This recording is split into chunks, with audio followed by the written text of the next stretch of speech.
Este vídeo para todo filipino, ¿sabes?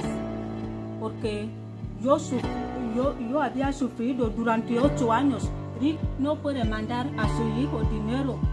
Tú eres criminal, no. Tú eres un criminal.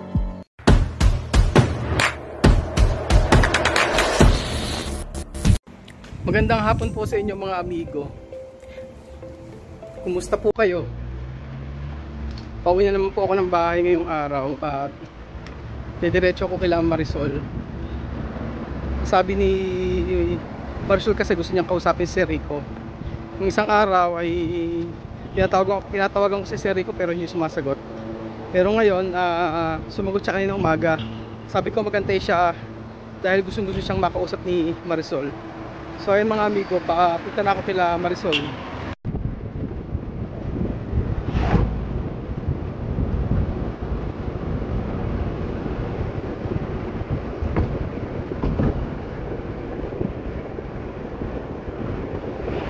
So ayun mga amigo, kasama ko na po si Marisol. At buti online si Rico ngayon.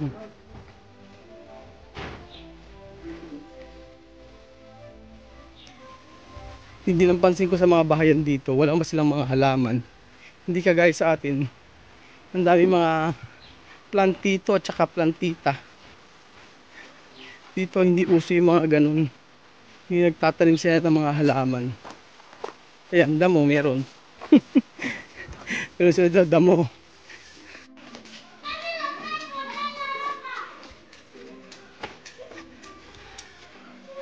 Grabe yung bahay na to. Lahat naka-tiles. Naka-LL. Oh, kahit ito oh. Buong lahat ng pader naka-tiles.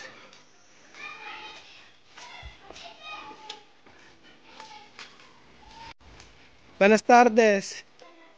¿Qué tal? Saludar. Salamat yun. Boss si Rica. For the first time po si Rica nakaligo. Ahora tu bañar. Después. Ganda ni Rica. Ngayon ko na nakita na pumunta ako sa kanila na nakasuklay si Rica. Guwapa oh. Guwapa.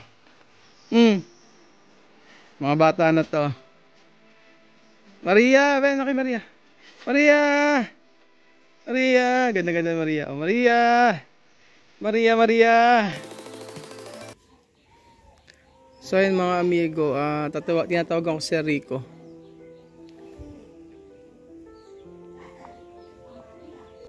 Así, esto, ¿no?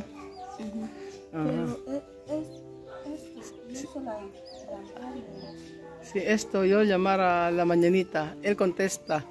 Pero ahora yo hablar con él, esperar 3 horas para hablar contigo. Él ha dicho sí, así. Ahora no contesta. Así, sí puede, así.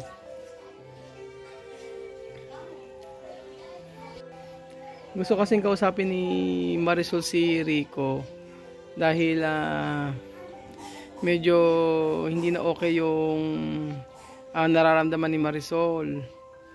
Ang sabi ni Marisol bakit hindi man lang gumawa ng way si Rico para tawagan yung mga anak niya.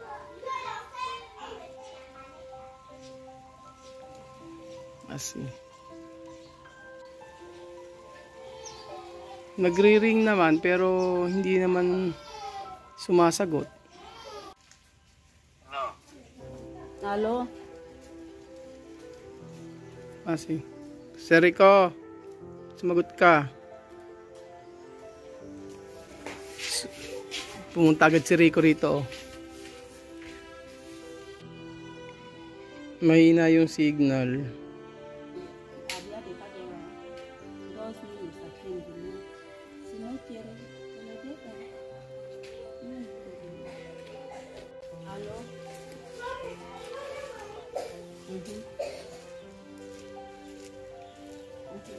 Hola. Yo no estoy bien, tú sí que estás bien. Yo no estoy bien.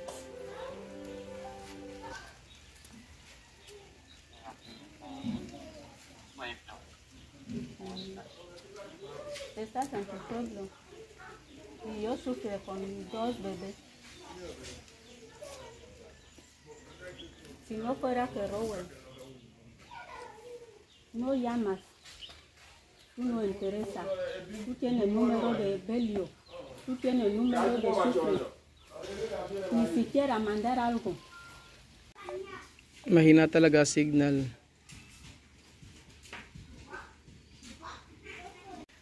So ayan, umalis na naman si Rico tsaka si Rica. Pagka tumatawag kay si Rico, talagang lumalapit si Rico tsaka si Rica. Talagang hinahanap nila yung kanilang tatay. Kasi dito mga amigo, bihira kasi yung may internet dito. Sobrang mahal po ng internet dito sa Equatorial Guinea. Kaya sila Marisol paminsan-minsan lang nagkakaroon ng internet. Minsan sa mga libre na lugar, meron din mga internet. Pero kasi ngayon nawala o ninakaw yata yung cellphone ni Asha, parang ganun. Ang gamit na lang ni Marisol ngayon, ito, yung pinabili ko sa kanya na ganong telepono para makokontak ko lang sila. Tú no mandas a los niños dinero. Tú no recuerdas a tus niños. A Rico.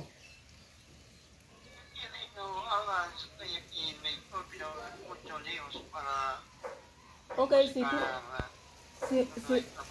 no interesa a tus hijos. Ya no. Sí. Ya no. Ajá, ya es 6 años ahora. ¿Qué es lo que voy a hacer? Tú no habías sin construir casa, sin dejar dinero en banco para tus hijos. ¿Qué es lo que yo voy a hacer ahora? Si Rowell va en Filipinas, ¿qué es lo que yo voy a hacer? A ver, habla, dime, ¿qué es lo que yo voy a hacer? Si Rowell va en Filipinas para siempre, ¿qué es lo que yo voy a hacer? Yo quería ayudar, pero yo no hay. Pero siempre tú estás borracho, tú no recuerdas nada. Tú me habías dicho que tú vas a venir, yo te espero durante 6 años, tú no vienes. ¿Qué es lo que yo voy a hacer ahora? A ver, dime, tú ya me has terminado a perder mi vida. ¿Qué es lo que yo voy a hacer? Tu dinero tú no mandas, tú no llamas, ni siquiera nada. Tú no Ayudarme, darme. ¿Quién te va a ayudar? Yo tengo ¿qué es lo que yo tengo aquí? Si no fuera que Rowell, ¿qué es lo que yo tengo aquí? ¿Qué es lo que yo tengo aquí? Yo no te voy a ayudar porque yo no tengo nada. Yo no tengo nada. Yo tengo que. Rowell sí me ayuda aquí. ¿Qué es lo que yo tengo para ayudarte? ¿Qué empresa para ayudarme? ¿Qué empresa? Hay que buscar. No hay filipino que viene aquí todos los días. Hay que buscar. Tú no quieres. Tú mismo, tú no quieres. Tú no quieres. Tú no quieres. Así también tú habías dejado a tus hijos en Filipinas sin llamar ni siquiera nada. Tú no mandas dinero. ¿Y qué es lo que tu bebé, qué es lo que vas a hacer? Solo tomar bebida. ¿Sí? Vamos a ver ahora yo 8 años para Manda dinero a tu bebé. Manda dinero, tú trabajas ahí. Manda dinero para tu bebé, Rico. Rico. Durante tú estabas aquí en Guinea, tú no tenías trabajo ni siquiera nada. Tú no tenías nada. Yo te había soportado mucho. Hasta ahora, tú no tenías nada de trabajo. Ayúdame, ayúdame. Ya. Porque yo tengo mucho trabajo. Si no fuera que Rowell. Si Rowell va en Filipinas para siempre, ¿qué es lo que yo voy a hacer? ¿Qué es lo que yo voy a hacer? Así tú eres criminal, no. Tú eres un criminal. Vas a mandar a estos hijos dinero. ¿Aló? ¿Cuándo? Si Rico no viene, para cuidar a sus bebés. Ujú. Yo voy a ver, yo voy a ir en Malabo para ver a Todorín. Rico ya me ha perdido vida, ya me ha perdido la vida. Habla. Aquí está Rowell. ¿Qué pasa?